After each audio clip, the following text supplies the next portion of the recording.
अपन channel SCS Mithila के करू subscribe और बेल बटन जरूर दबा दिया ताकि हर खबर सबसे पहले पहुंचे अहां तक। दरभंगा के सांसद गोपाल जी ठाकुर ने दरभंगा मेडिकल कॉलेज अस्पताल में स्थानीय सांसद क्षेत्र विकास योजना एमपी लैंड अंतर्गत 30.23 लाख रुपए की लागत से 3 विकास परियोजनाओं का लोकार्पण किया। उन्होंने कहा कि नवनिर्मित सुपर स्पेशलिटी अस्पताल में 12 लाख रुपए की लागत से पेयजल आपूर्ति संयंत्र का अधिष्ठापन,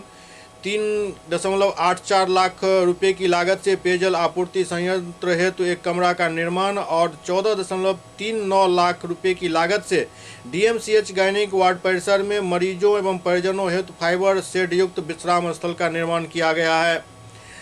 गोपाल जी ठाकुर ने कहा कि इन विकास परियोजनाओं के शुभारंभ होने से प्रतिदिन डीएमसीएच में हजारों मरीज और उनके परिजनों को लाभ मिलेगा। उन्होंने कहा कि जनता जनार्दन के कल्याण और समुचित इलाज हेतु पूर्व में एमपी लैंड्स से दरभंगा संसदीय क्षेत्र अंतर्गत प्रत्येक प्राथमिक स्वास्थ्य केंद्र को 5 ऑक्सीजन सिलेंडर,